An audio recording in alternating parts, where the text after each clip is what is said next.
Good morning. This is Rabbi Shlomo, first year Yeshiva Tsama Nafshi. Here in Yerushalyim, here at HaKodesh. We are located on Rehov Zikron Yaakov number 6 in the Beit Knesset of Hanukkah Yeshiva, not too far from the central bus station.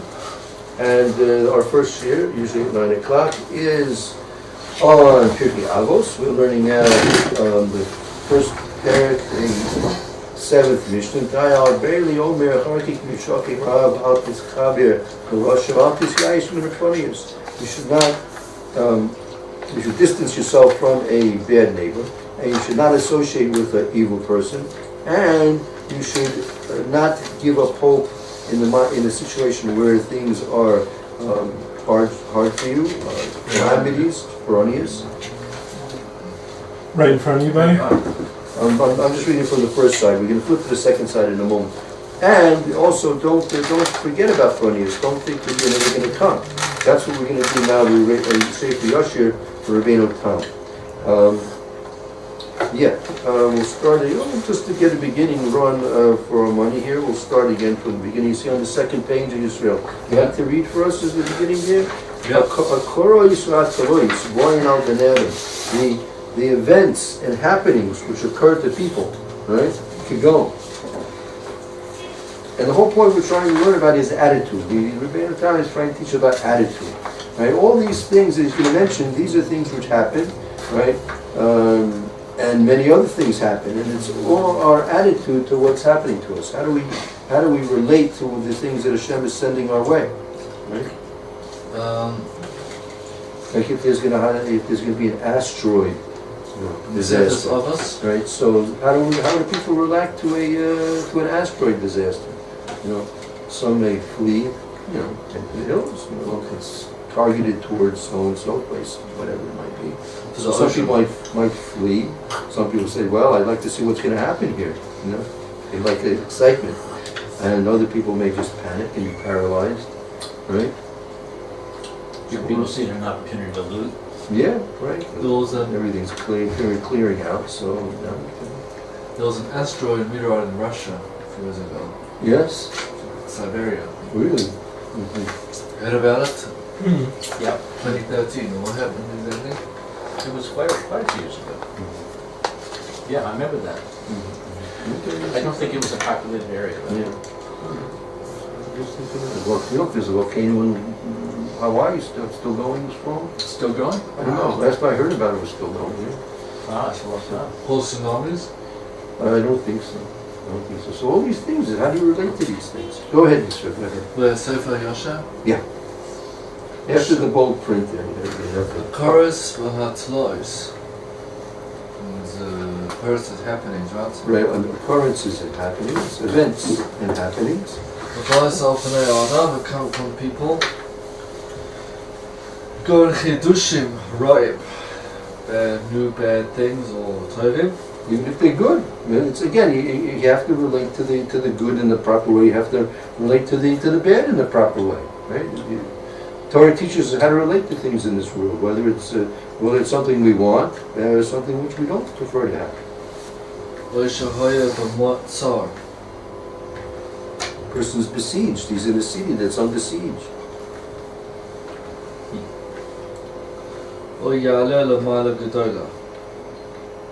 Well, let's say he's elevated to great statues. He gets famous. How's he going to take it? All of a sudden get famous. Someone, whatever. He's been working hard. Now he gets the Nobel Prize or something like that, and no one knew about him 2 weeks ago. Now the whole world's talking about him. Either you can go up, or your ruach will go down, right? No, Rarviach Hon. He's going to get a profit of wealth. He's going to get rich. Go up, will get rich. Or you should Shvi. The Chevy. Taken to captivity? He's taken into captivity, right? He's captured. First of all, that can happen. These things can happen to anybody. A person could be famous and rich, and he's taken into captivity also. Doesn't mean doesn't mean that just because a person's rich, he's not saved from things. What happened to Lindbergh's Charlie? He flew across the Atlantic, right? And then they kidnapped his one of his children, Who? his only child. Oh, Charles Lindbergh. Don't know the I story? didn't know that. Yeah, sure. Right with this hour. Oh, for a ransom? Ransom, yeah. I think he didn't want to give it. I think they killed him in the end, right? If I'm not mistaken. I can't answer to that.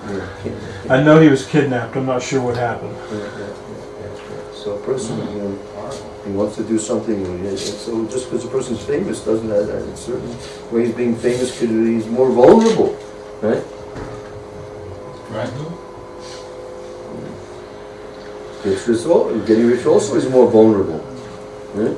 When you expose yourself to powers to be. Yeah, that's right. That's why a lot of our stuff in Jewish history comes from such negativity, is to throw off the Samech Mem. Because he's not looking at the downtrodden, he's looking at the guy that's pounding on his chest. So when you put the things into the negativity and Mashiach comes from the negativity, Samech Mem's not looking over there. Right. He's not trying to sabotage that. Right. Because he doesn't expect it to be there. Sure, it was an end sweep, right? End around. End around. End around. Everyone's looking this way. The ball's going that way. Yeah. Okay, let's continue. At least that's what. Or she could lose money very quickly. Right, you could lose money as well. Right? Or you chale. Has v'shalom, you could get sick, has v'shalom. I just wanted to tell you something. If my father's surgery is successful. Hashem. Very nice. He's recuperating well Who's Yeah, my father just had surgery yesterday. Your father. in South Africa. Yeah. Yerushalyim. Very good. Ablation, what's it called? What's an ablation? Relation. I've heard the word, I'm not sure. There's an ablation, it's a Baruch Hashem. It's in the heart, that's in the heart. That's why I think they expand one of the valves, I think, or they expand the vessels. I think they put a... Yeah, that sounds... I think something like that. We see here, these workers on foolish women, really. Amen. They took off on this. Yeah, so, yeah, all these things happening to a person. Not only sometimes within his family, where his beloved ones become ill, not well, has Hashem. Well, you go learn Ma'atzah, exiled from his land. He's exiled, right? He's exiled from his land. Well, Chavush Bebeis so he's taken to prison. Well, Yamus Echad Me'ava, one of his relatives died. One of what? One of his relatives. Oavav. Literally, Oavav was his beloved ones. Right? Not necessarily a relative, but Oavav, anyone who is close and who's beloved to him. Okay, call Ayla, go ahead. Kol Eila HaChidushim Rabim Kehem Yatridu Leibnei Adam Va'avodas HaKel. All these new things, Like all these events, right? All these events. Yatridu with trouble. Yeah, they distract, right? Distract. Right. I mean, all these events and many others like them, they distract the person from serving Hashem. He's going to be distracted in one way, whether it's a good thing that's happening or it's not a good thing that's happening. But in all cases, they have what they call the sad hashavish ben. The common denominator is, right, that the effect is the same, that it's going to distract the person from the HaKodesh Baruch Hu. Some maybe more, some maybe less. Actually, and that's why it's so important to relate to all these things in the proper way, because in fact, there are many times, if not all times, actually devices used by HaKodesh Baruch Hu to bring a person close to him. You can't see it all the time. Like a person is one of the, according to the Gemara, one of the reasons the Gemara brings many different remedies for different types of illnesses, right? And when you went to a modern mind, it looked very, very strange, very, very strange, and almost inconceivable in terms of how they're supposed to help in terms of, you know, the illness that's is being brought upon this person. But the common denominator in many of all these remedies is brings a person down. It creates a certain situation of what we call shiftless. Shiftless is the lowering the person. The fact that a person is himself sick lowers a person. It's very hard to be a prideful person if he's not feeling well, right? Could be as I mentioned a few times when I was younger, I used to read about the Civil War, right? So Gettysburg was, obviously the turning point in the Civil War. So they say that one of the occurrences that happened was that the Southern General Lee had to leave the field because he was taken down. He had dysentery that day, right? So he wasn't able to command the field as well as he could have. He came back and certain decisions were made. In terms of battle, you don't have time to wait. He who hesitates is lost. You have to make a decision. So you see, a person can be on a very high level, having great responsibilities. You see Paro also. Paro had to. They say that when the frogs came, so the Paro would be using the facilities, and other Mitchell because they would jump into the person from below. So not very pleasant, right? No. Not very pleasant. So one of the main strategies that HaKodesh Baruch Hu uses is a person's not going to lower himself on his own.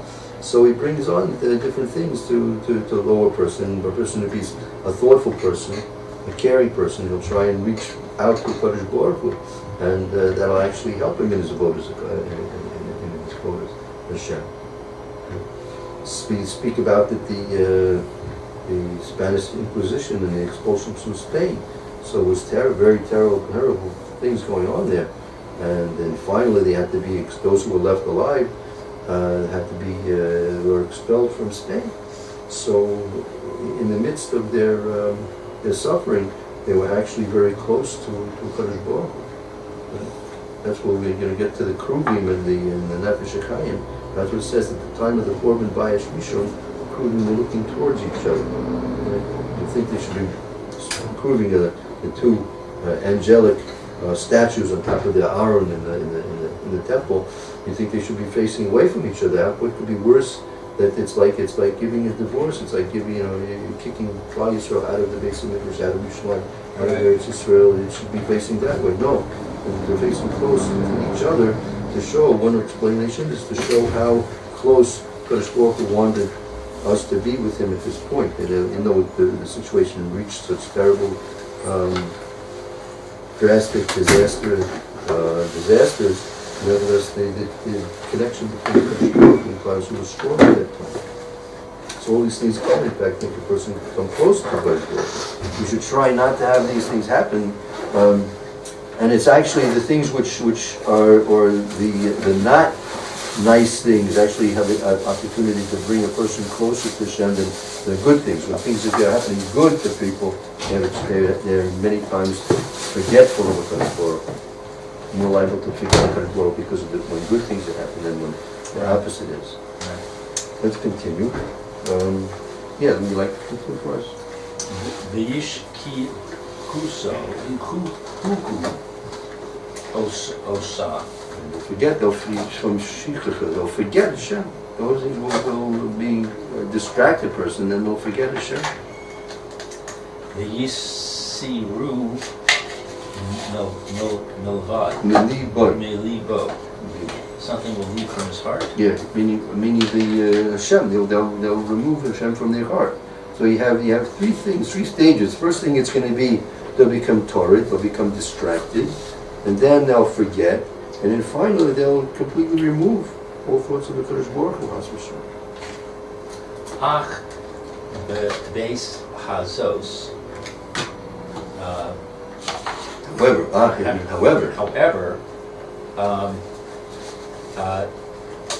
yada v'yavichan shecho maskil. This is a difficult I don't expression. know what ba'as or ba'is. The ace hazos at this time. The ace is the time. Oh, this time. Yeah, the ace hazos at this time. Hazos at this time. is known and understood that all Shekol Kol, I don't know what this phrase Shekol Kol is. All of all? Right. Shekol maskil. Maskil is someone who's intelligent, right? Someone who's intelligent. So at this time it will be known and it will be tested. Shekol Kol maskil. Each and every one who is intelligent, right? I mean, at this time it will be known and there'll be a test for every person who's intelligent, right? He has intelligence. This time being with the time when one of these things occurs? That's right, that's right.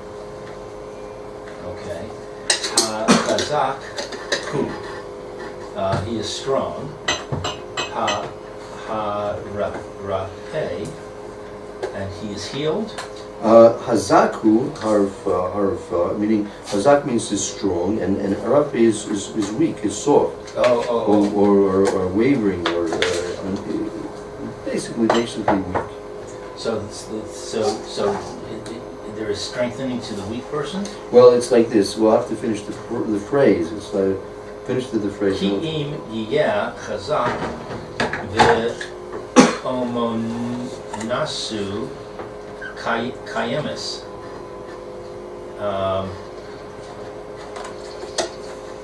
Because if he is strong and his ability is established. Well, emunoso is faith or his trust. Kayam is stable, right? Meaning it's unwavering. Meaning, in spite of what's happening, he doesn't change his faith in the HaKodesh Baruch Hu, right? His faith in the HaKodesh Baruch Hu remains constant. So what was the beginning three words? Okay, so it's like this. Hazak hu harafa ki im yeh chazak lemunoso kayemet. So like this, that at this time it's going to be known and there'll be a test for everyone for all those who are intelligent. Hazak hu, that the strength and the weakness is going to be the strength. I think it's like this, Chazak, that he's a strong mind, right? Person who has Chazak who's a strong mind, there'll be a weakness, right? There'll be a weakness. Ki'im, unless Yeh Chazak v'Mosa Kiemes, unless he's going to be strong and his trust in Hashem remains constant. Meaning, like this, the person's under a difficult situation. Some kind of a test is happening to him. So now he's having a test, and it's going to be known at that time, right, that the strength, right, will be, right, only under the conditions that he remains strong and his faith in Hashem remains constant. Meaning, you can't allow the events, what's happening to you, affect your faith in the HaKodesh Baruch Hu. We're using the word amuna That's as faith. Emunoso, right? Emunoso, right? All right. So you're in a marriage and you love your wife, Right. but there's times you get angry at your wife. Sure. That doesn't mean you don't love her, though. Right. Sure. So if I'm upset with Hashem, that doesn't necessarily mean that I don't believe or have faith. Mm-hmm. Right. So we'll see what in the continuation how this is going to actually be described. That there's a very high madrega, right, which people aren't taught about and not too many people know about, that absolutely nothing affects him. He's completely impervious to anything that's happening in this world. Absolutely impervious, right? Completely impervious. Please, God, help me get there. Amen. Me too. Please, God, help me. It's sort of, there's certain training that the soldiers have to go through to make them Also doctors, if they're too caught up with their patients, with what's going on in the battle, they won't be able to function. They have to cut themselves off completely with what's happening around them and realize that what their mission is, what they're supposed to be doing, and nothing what is happening around them can affect their mission, whatever it might be. Right? Likewise, we have to train ourselves to a greater or lesser extent that our faith in the HaKodesh Baruch Hu remains unwavering in spite of whatever happens to us. Right? Meaning, yes, we all believe it's coming from Hashem, and yes, we believe Hashem knows best for us, and yes, we know Hashem is the ultimate good. Right?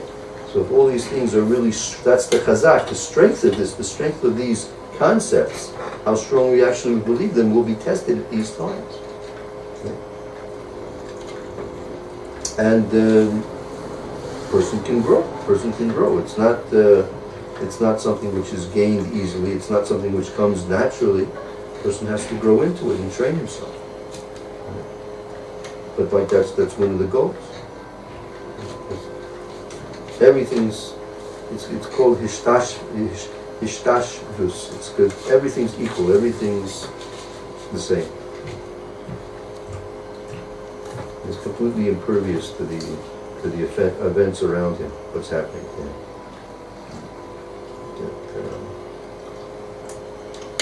That doesn't mean you don't do what you have to do. A Mordechai, let's say, by Purim, he understood it was a terrible, terrible situation. He didn't say, well, it's not going to affect me. Then no, he took the greatest measures possible.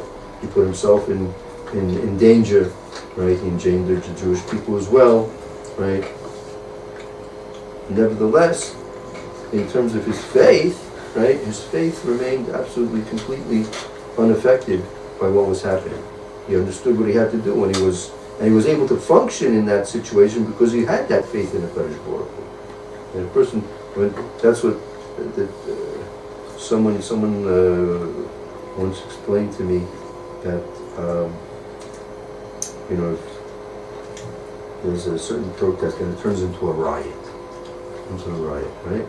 That's bad enough, but if it turns into a police riot, if the police start going wild, like then everything is like there's no knowing what could happen next, right?